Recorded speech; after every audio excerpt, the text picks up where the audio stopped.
मित्रों नमस्कार। आपका गीता सत्संग चैनल पर स्वागत है। आज का विषय है राज विद्या राजगुह्य योग। यह गीता का अध्याय 9 है। इसमें कुल 34 श्लोक हैं। 7वें अध्याय में ज्ञान विज्ञान योग का सांगोपांग विवेचन न हो पाने के कारण इस 9वें अध्याय को भगवान कहते हैं।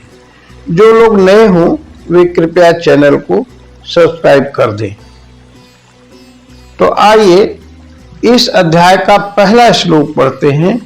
श्री भगवान उवाच इदं तु ते गुह्यतमं प्रवक्ष्याम्यनुसूयवे ज्ञानं विज्ञान सहितं यज्ञात्वा मोक्षसे शुभात्। श्री भगवान बोले, तुझ दोष दृष्टि रहित भक्त के लिए इस परम गोपनीय विज्ञान सहित ज्ञान को पुनः भली भांति कहूंगा, जिसको जानकर तू दुख रूप संसार से मुक्त हो जाएगा। राज विद्या राजगुह्यम पवित्रम मिदमुत्तमम प्रत्यक्षावगमं धर्म्यम सुसुखम कर्तुम अव्ययम।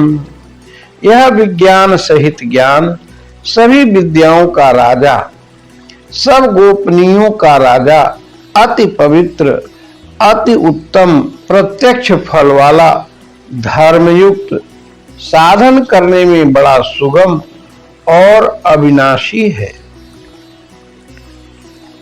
अश्रद्धाना पुरुषा धर्मस्यास्य परंतप अप्राप्य मां निवर्तन्ते मृत्यु संसार वर्त्मनि। अर्थात हे परंतप, इस उपयुक्त धर्म में श्रद्धा रहित पुरुष मुझको न प्राप्त होकर मृत्यु रूप संसार चक्र में भ्रमण करते रहते हैं। श्लोक नंबर 4। मया ततमिदं सर्वं जगदव्यक्तमूर्तिना मत्स्थाने सर्वभूतानि न चाहं तेषु अवस्थितः। मुझ निराकार परमात्मा से यह सब जगत जल से बर्फ के सदृश परिपूर्ण है और सब भूत मेरे अंतर्गत संकल्प के आधार स्थित हैं, किंतु वास्तव में मैं उनमें स्थित नहीं हूं। श्लोक नंबर 5। न च मत्स्थानि भूतानि पश्चिमे योगमैश्वरम् भूतभृन्न च भूतस्थो ममात्मा भूतभावनः।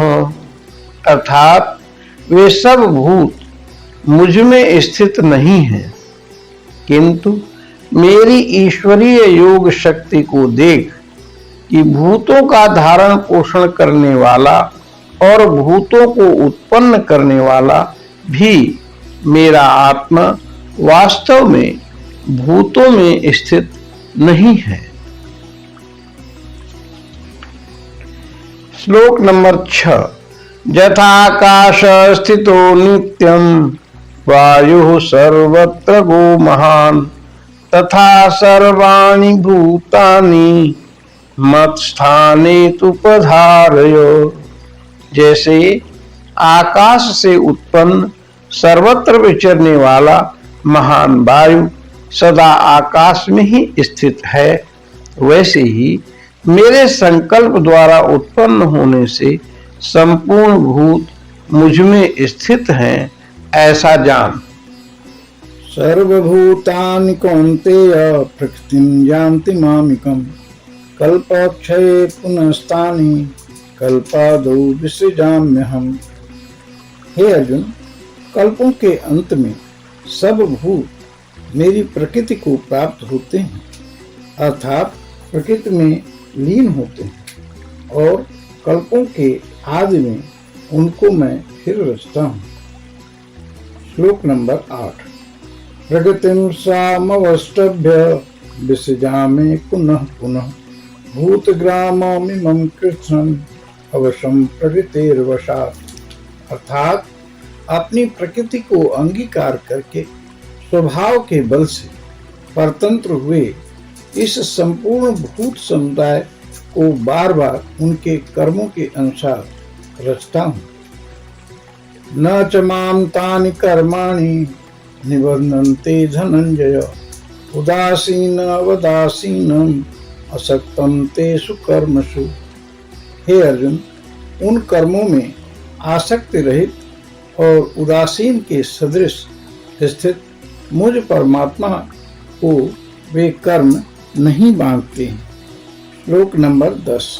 मय्याध्यक्षेण प्रकृति सूयते सचराचरम हेतुनानेन कौन्तेय जगद्वि परिवर्तते। अर्थात हे अर्जुन, मुझ अधिष्ठाता के सकाश से प्रकृति चराचर सहित सर्व जगत को रचती है और इस हेतु से ही यह संसार चक्र घूम रहा है। अवजानन्ति मां मूढ़ा मानुषीं तनुमाश्रितं परं भावमजानन्तु मम भूत महेश्वरम्। मोघाशा मोघ कर्माणु मोघ ज्ञाना विचेतस राक्षसी मासुरीं चैव प्रकृतिं मोहिनीं श्रिता। अर्थात मेरे परम भाव को न जानने वाले मूढ़ लोग मनुष्य का शरीर धारण करने वाले मुझ संपूर्ण भूतों के महान ईश्वर को तुच्छ समझते हैं। अर्थात अपनी योग माया से संसार के उद्धार के लिए मनुष्य रूप में विचरते हुए मुझ परमेश्वर को साधारण मनुष्य मानते हैं। वे व्यर्थ आशा, व्यर्थ कर्म और व्यर्थ ज्ञान वाले विक्षिप्त जन, अज्ञानी जन, राक्षसी, आसुरी और मोहिनी प्रकृति को ही धारण किए रहते। महात्मानस्तु मां पार्थ दैवीं प्रकृतिमाश्रिता भजन्त्यानन्यमनसो ज्ञात्वा भूतादिमव्ययम्। परंतु हे कुंती पुत्र, दैवी प्रकृति के आश्रित महात्मा जन मुझको सब भूतों का सनातन कारण और नाश रहित अक्षर स्वरूप जानकर अनन्य मन से युक्त होकर निरंतर भजते हैं। सततम कीर्तयन्तो माम यतन्तश्च दृढ़व्रता नमस्यन्तश्च माम भक्त्या नित्ययुक्ता उपासते। वे दृढ़ निश्चय वाले भक्तजन निरंतर मेरे नाम और गुणों का कीर्तन करते हुए तथा मेरी प्राप्ति के लिए यत्न करते हुए और मुझको बार बार प्रणाम करते हुए सदा मेरे ध्यान में युक्त होकर अनन्य प्रेम से मेरी उपासना करते हैं। ज्ञान यज्ञेन चाप्यन्ये यजन्तो माम उपासते एकत्वेन पृथक्त्वेन बहुधा विश्वतो मुखम। दूसरे ज्ञान योगी मुझ निर्गुण निराकार ब्रह्म का ज्ञान यज्ञ के द्वारा अभिन्न भाव से पूजन करते हुए भी मेरी उपासना करते हैं और दूसरे मनुष्य बहुत प्रकार से स्थित मुझ विराट स्वरूप परमेश्वर की पृथक भाव से उपासना करते हैं। श्लोक नंबर 16। अहम क्रतुर्हम यज्ञ सुधाहम औषधम मंत्रोहम एवाप्यजमहम अग्निरहम हुतम। क्रतु मैं हूँ, यज्ञ मैं हूँ, स्वधा मैं हूँ, औषधि मैं हूँ, मंत्र मैं हूँ, घृत मैं हूँ, अग्नि मैं हूँ और हवन रूप क्रिया भी मैं ही। पिता अहमस्य जगतो माता धाता पितामह वेद्यम पवित्रम ओंकार ऋक्साम यजुरेव च।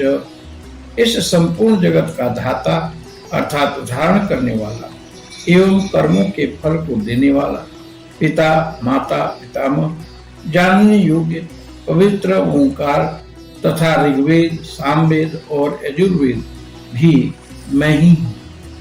श्लोक नंबर 18।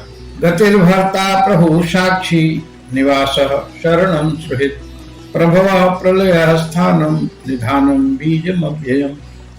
प्राप्त होने योग्य परम धाम, भरण पोषण करने वाला, सबका स्वामी, शुभ अशुभ का देखने वाला, सबका वासस्थान, शरण लेने योग्य, प्रत्युपकार न चाहकर हित करने वाला, सबकी उत्पत्ति, प्रलय का हेतु, स्थिति का आधार, निधान और अविनाशी कारण भी मैं ही हूँ। श्लोक नंबर 19। तपाम्यहम् अहं वर्षं निर्णामि उत्सजामि च अमृतं चैव मृत्युश्च सच्चाहम् अर्जुन। मैं ही सूर्य रूप से तपता हूँ, वर्षा का आकर्षण करता हूँ और उसे बरसाता हूँ। हे अर्जुन, मैं ही अमृत और मृत्यु हूँ, सत असत भी मैं ही हूँ। त्रैविद्यां मां सोमपा पूतपापा यज्ञैरिष्ट्वा स्वर्गतिं प्रार्थयन्ते ते पुण्यम् आसाद्य सुरेन्द्रलोकम् अश्नन्ति दिव्यान् दिवि देव भोगान्। अर्थात तीनों वेदों में विधान किए हुए सकाम कर्मों को करने वाले, सोमरस को पीने वाले पाप रहित पुरुष मुझको यज्ञ के द्वारा पूजकर स्वर्ग की प्राप्ति चाहते हैं। वे पुरुष अपने पुण्यों के फल रूप स्वर्ग लोक को प्राप्त होकर स्वर्ग में दिव्य देवताओं के भोगों को भोगते हैं। एतं भुक्त्वा स्वर्गलोकं विशालं क्षीणे पुण्ये मर्त्यलोकं विशन्ति एवं त्रयी धर्ममनो प्रपन्ना गतागतं काम कामा लभन्ते। वे उस विशाल स्वर्गलोक को भोग कर पुण्य क्षीण होने पर मृत्यु लोक को प्राप्त होते हैं। इस प्रकार स्वर्ग के साधन रूप तीनों वेदों में कहे हुए सकाम कर्म का आश्रय लेने वाले और भोगों की कामना वाले पुरुष बार बार आवागमन को प्राप्त होते हैं, अर्थात पुण्य के प्रभाव से स्वर्ग में जाते हैं और पुण्य क्षीण होने पर मृत्यु लोक में आते हैं। अनन्यश्चिन्तयन्तो मां ये जनाः पर्युपासते तेषां नित्याभियुक्तानां योगक्षेमं वहाम्यहम्। जो अनन्य प्रेमी भक्तजन मुझ परमेश्वर को निरंतर चिंतन करते हुए निष्काम भाव से भजते हैं, उन नित्य निरंतर मेरा चिंतन करने वाले पुरुषों का योगक्षेम मैं स्वयं कराता हूँ। ये अन्य देवता भक्ता यजन्ते श्रद्धयान्विताः तेऽपि मामेव कौन्तेय यजन्त्य अविधि पूर्वकम्। हे अर्जुन, यद्यपि श्रद्धा से युक्त जो सकाम भक्त दूसरे देवताओं को पूजते हैं, वे भी मुझको ही पूजते हैं, किंतु उनका वह पूजन अविधि पूर्वक अर्थात अज्ञान पूर्वक है। श्लोक नंबर 24। अहम हे सर्वयज्ञानां भोक्ता च प्रभुरेव च न तु माम अभिजानन्ति तत्त्वेनातश्च्यवन्ति ते। क्योंकि संपूर्ण यज्ञों का भोक्ता और स्वामी भी नहीं हूँ, परंतु वे मुझ परमेश्वर को तत्व से नहीं जानते, इसी से गिरते हैं, अर्थात पुनर्जन्म को प्राप्त होते हैं। श्लोक नंबर 25। जानति देवव्रता देवान् पितॄन् यान्ति पितृव्रताः भूतानि जानति भूतेज्या जानति मद्याजिनोऽपि माम्। देवताओं को पूजने वाले देवताओं को प्राप्त होते हैं, पितरों को पूजने वाले पितरों को प्राप्त होते हैं, भूतों को पूजने वाले भूतों को प्राप्त होते हैं, और मेरा पूजन करने वाले भक्त मुझको ही प्राप्त होते हैं। इसीलिए मेरे भक्तों का पुनर्जन्म नहीं होता। श्लोक नंबर 26। पत्रं पुष्पं फलं तोयं ये मे भक्त्या प्रयच्छति तदहं भक्त्युपहृतम् अश्नामि प्रयतात्मनः। जो कोई भक्त मेरे लिए प्रेम से पत्र पुष्प फल जल आदि अर्पण करता है, उस शुद्ध बुद्धि निष्काम प्रेमी भक्त का प्रेम पूर्वक अर्पण किया हुआ वह पत्र पुष्प आदि मैं सगुण रूप से प्रकट होकर प्रीति सहित खाता हूँ। श्लोक नंबर 27। यत् करोषि यदश्नासि यज्जुहोषि ददासि यत् तत्पश्यसि कौन्तेय तत्कुरुष्व मदर्पणम्। हे अर्जुन, तू जो कर्म करता है, जो खाता है, जो हवन करता है, जो दान देता है और जो तप करता है, वह सब मेरे अर्पण कर। श्लोक नंबर 28। शुभाशुभ फलैरेवं मोक्ष से कर्म बंधनै संन्यास योग युक्तात्मा विमुक्तो मामुपैष्यति।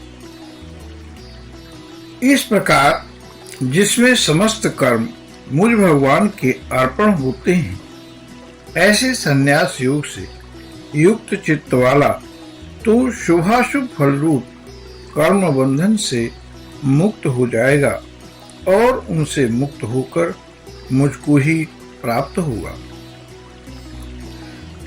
समोहम सर्वभूतेषु न मे द्वेषोऽस्ति न प्रियः ये भजन्ते तुमां भक्त्या मयि ते तेषु चाप्यहम्। अर्थात मैं सब भूतों में समभाव से व्यापक हूँ, न कोई मेरा अप्रिय है और न प्रिय, परंतु जो भक्त मुझको प्रेम से भजते हैं वे मुझ में हैं और मैं भी उनमें प्रत्यक्ष प्रकट हूँ। श्लोक नंबर 30। अपि चेत्सु दुराचारो भजते मामनन्यभाक् साधुरेव समन्तव्यः सम्यग् व्यवसितो हि सः। यदि कोई अतिशय दुराचारी भी अनन्य भाव से मेरा भक्त होकर मुझको भजता है तो वह साधु ही मानने योग्य है, क्योंकि वह यथार्थ निश्चय वाला है। अर्थात उसने भली भांति निश्चय कर लिया है कि परमेश्वर के भजन के समान अन्य कुछ भी नहीं है। क्षिप्रं भवति धर्मात्मा शश्वन् शांतिं निगच्छति कौन्तेय प्रतिजानीह न मे भक्तः प्रणश्यति। वह शीघ्र ही धर्मात्मा हो जाता है और सदा रहने वाली परम शांति को प्राप्त होता है। हे अर्जुन, तू निश्चय पूर्वक सत्य जान कि मेरा भक्त नष्ट नहीं होता। माम ही पार्थ विपाश्रित्य जेपि स्युः पापयोनयः स्त्रियो वैश्यास्तथा शूद्राः तेपि जानते पराम गतिम्। हे अर्जुन, स्त्री, वैश्य, शूद्र तथा पाप योनि, चांडाल आदि जो कोई भी हो, वे भी मेरे शरण होकर परम गति को ही प्राप्त होते हैं। किम पुनर्ब्राह्मणा पुण्या भक्ता राजर्षयस्तथा अनित्यम सुखम लोक मिमं प्राप्य भजस्व माम।